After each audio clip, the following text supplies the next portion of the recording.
TDP అధినేత చంద్రబాబు నాయుడు గతంలో ఎన్నడూ లేని విధంగా ఈ ఎన్నికల్లో భయపడుతున్నారు. ఈ ఎన్నికలు ఆయనకే కాదు, ఆయన పార్టీకి కూడా అత్యంత కీలకం.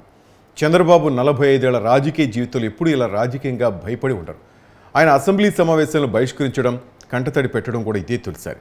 ఆయన పొలిటికల్ లైఫ్లో జగన్ను చూసి భయపడినట్లు ఏ నేతను చూసినా భయపడలేదంటలో ఏమాత్రం అతిశయోక్తి లేదు.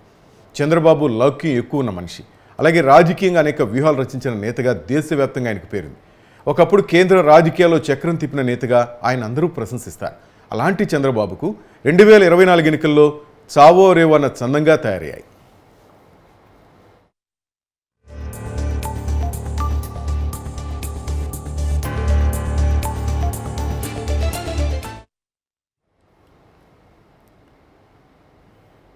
చంద్రబాబు విజన్ ఉన్న నేతగా ఆయన ముఖ్యమంత్రిగా పనిచేసినప్పుడు పేరు సంపాదించుకున్నారు. ఒకసారి ముఖ్యమంత్రిగా ప్రమాణ స్వీకారం చేసిన తర్వాత ఆయనలోని పొలిటీషియన్ పూర్తిగా మాయమైపోతాడు.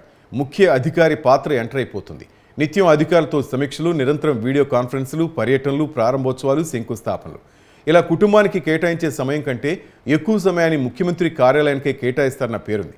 అలాగే ఆయన ఏ పనైనా 30 ఏళ్ల ముందు చూపుతో మొదలు పెడతారనే పేరుంది.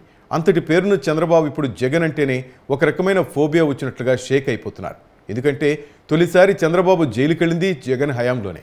దాదాపు 53 రోజుల పాటు జైల్లో ఉన్నారంటే అది కేవలం జగన్ హయాంలోనే జరిగింది.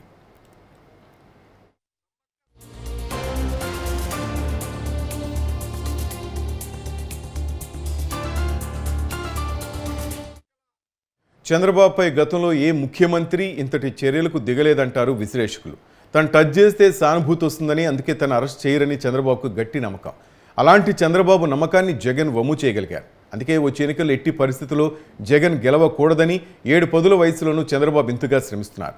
ఈ ఎన్నికలో ఏ మాత్రం తేడా వచ్చినా తనతో పాటు పార్టీ కూడా మునిగిపోవడం ఖాయమని ఆయనకు తెలుసు. అందుకే పెద్దగా ఓట్లు లేని బీజేపీతో కూడా బంధం కొనసాగించడానికి సిద్ధపడ్డారు.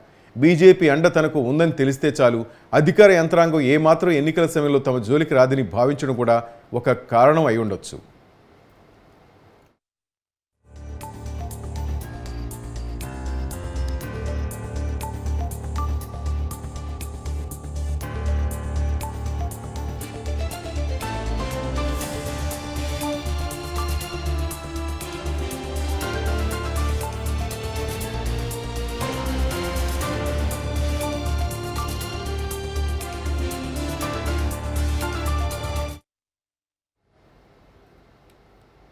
చంద్రబాబు భారతీయ జనతా పార్టీకి ఎన్ని సీట్లైనా త్యాగం చేసేందుకు సిద్ధపడుతున్నారు. ఈ ఎన్నికల్లో తన వాళ్ళు, పార్టీకి నమ్మకంగా పనిచేసిన వాళ్ళు అనేది లేదు.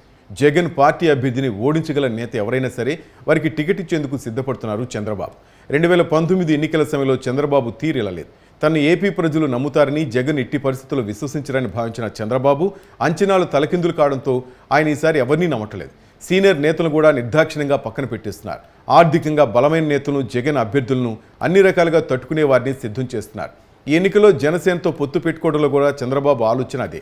వచ్చే ఎన్నికల్లో గెలుపు అవసరం చంద్రబాబుకి ఎంత అవసరమో ఆయన ప్రతి అడుగులోనూ స్పష్టంగా కనిపిస్తోంది.